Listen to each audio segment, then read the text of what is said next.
Hola a todos, soy Mónica Hacha, dietista, nutricionista y tecnóloga de los alimentos. Hoy vamos a hablar de un edulcorante que está aumentando muchísimo su popularidad y vamos a ver cuáles son esas razones del aumento de su uso.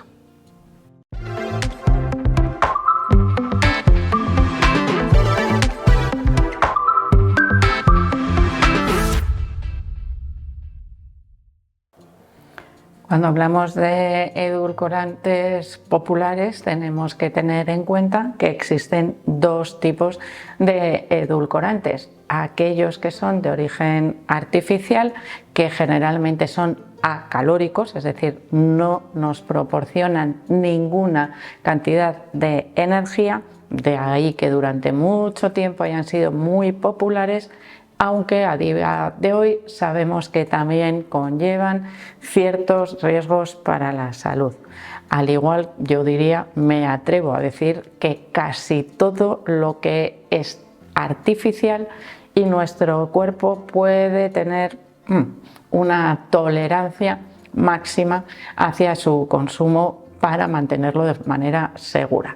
Por otro lado, tenemos edulcorantes naturales, presentes de manera natural en los alimentos, que claro, la industria alimentaria, que siempre busca, como os digo, su cuota de mercado, se encarga de extraer de esos alimentos o de los lugares donde se encuentra en mayor cantidad para comercializarlo en formato individual, en este caso como endulzante, como edulcorante, ya que la palabra natural siempre nos resulta más atractiva y además es menos calórico que el azúcar, que sería con lo que lo vamos a comparar habitualmente.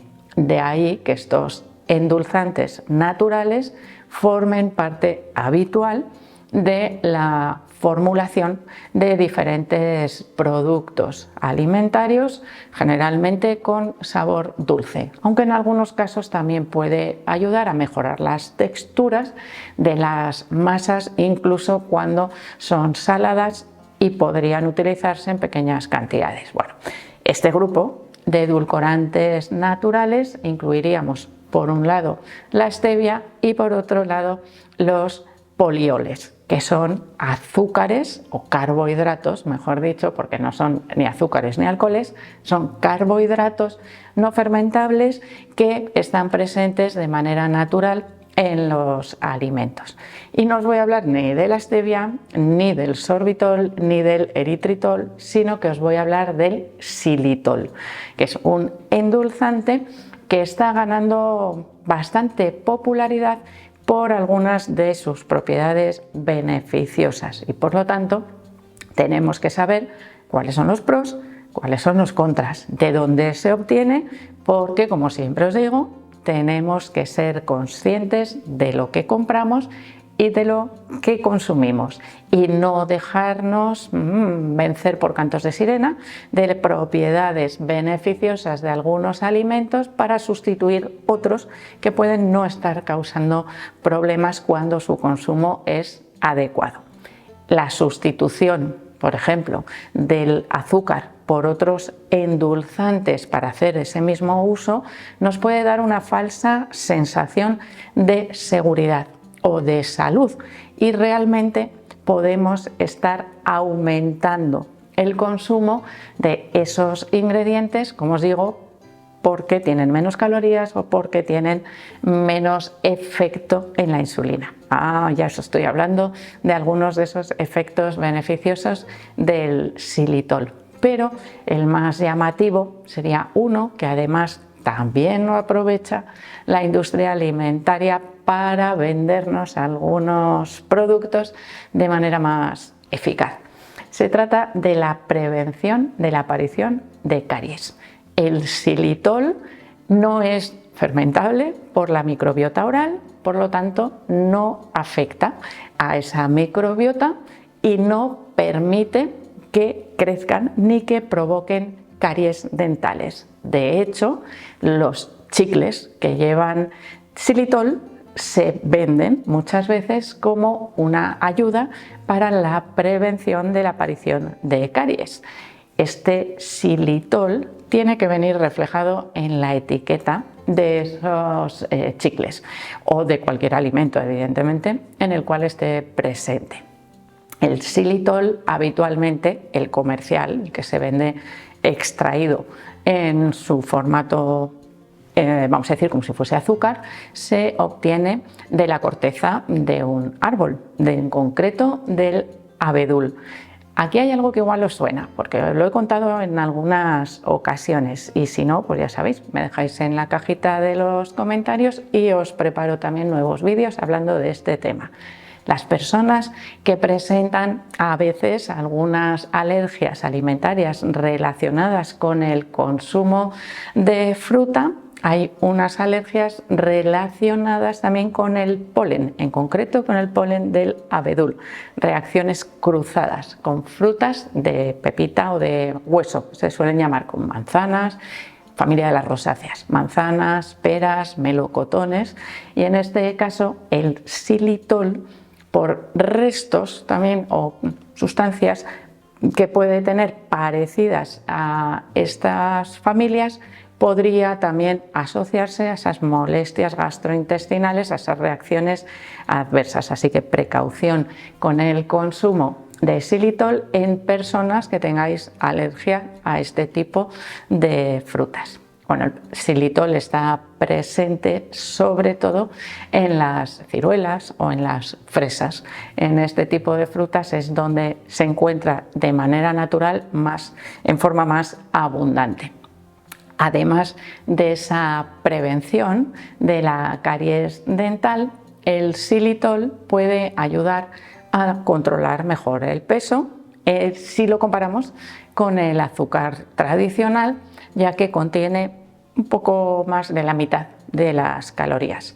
Si el azúcar nos proporciona 4 calorías por cada gramo, en este caso tenemos una cantidad de aproximadamente 2,4, es decir, la mitad del contenido energético. Pero aquí está lo que os decía al principio, una falsa sensación de seguridad, de menos problemas que pueden ocurrir al consumir este tipo de azúcar, me pueden llevar a aumentar también su consumo. Por cierto, el sabor del xilitol no es igual que el del azúcar y tiene una característica particular que viene muy bien también en la elaboración, por ejemplo, de esos dulces o de esos chicles, que es que aporta un sabor así como un poco fresco, como refrescante.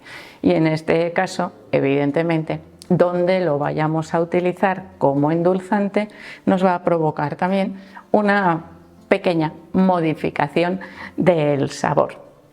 A nivel digestivo, el consumo del xilitol nos puede ayudar a regular el tránsito intestinal.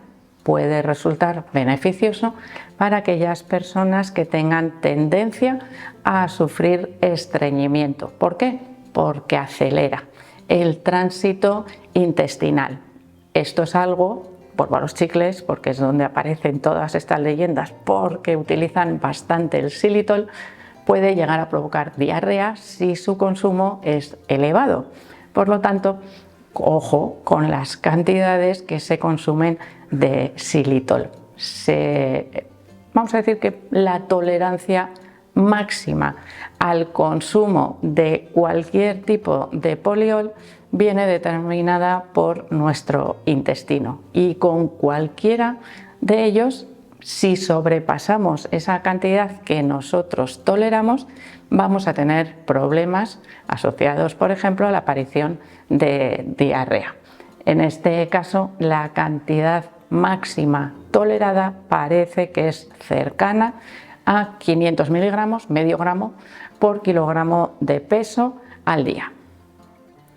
Otro de los efectos por los cuales se suele recomendar el consumo de estos polioles en la dieta de algunas personas es que no afecta a la insulina, no contiene glucosa, por lo tanto nos permite mantener con mayor facilidad unos niveles de glucemia estables, teniendo en cuenta los posibles problemas que pueden aparecer, que os los he ido citando, cuando tenemos un consumo alto.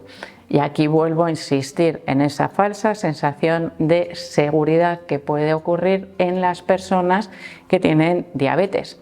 No consumo azúcar, pero ¿cuánta cantidad de xilitol estoy consumiendo? Porque no solo tengo ese efecto en el control de la glucemia, sino que también pueden aparecer otros efectos negativos a nivel digestivo y favorecer también esa sensación de paladar dulce, algo que puede afectar también al consumo de otros alimentos en la dieta, que deberían estar limitados en el caso de las personas que tienen diabetes.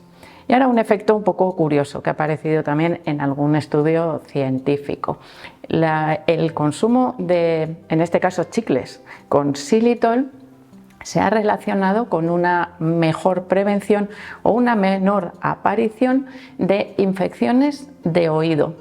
Por ejemplo, el estudio se realizó en niños que tenían infecciones de oído recurrentes, aquellos a los cuales se les dio chicles a diario ricos o chicles que contenían xilitol. Bueno, pues en ese caso se vio que la recurrencia de esas infecciones de oído disminuía y por lo tanto podríamos decir que tiene un efecto beneficioso en la prevención de la aparición de esas infecciones. No se ha visto efecto como preventivo, pues, por la aparición de infecciones espontáneas o que ocurran muy de vez en cuando, sino solamente en el caso de esas infecciones recurrentes que a veces ocurren en los niños, en algunos casos. En las ocasiones en las cuales queramos buscar este aditivo o este xilitol como aditivo alimentario, tenemos que acordarnos del numerito con el cual puede aparecer, por ejemplo, en listados largos de componentes o de ingredientes de alimentos o de procesados que a veces por cuestión de espacio, en lugar de poner el nombre entero, se recurre a la famosa E. Bueno, pues en este caso el xilitol tendría la E967. Ese numerito es el que aparecería en esos procesados, que por cierto es muy habitual también que aparezca en las pastas de dientes para evitar para mejorar ese efecto anticaries. Pasta de diente anticaries es muy probable que lleve xilitol. Así que espero que el vídeo os haya gustado, por supuesto que le deis al like, no dejéis de suscribiros al canal y espero seguir viéndoos a todos en los próximos vídeos.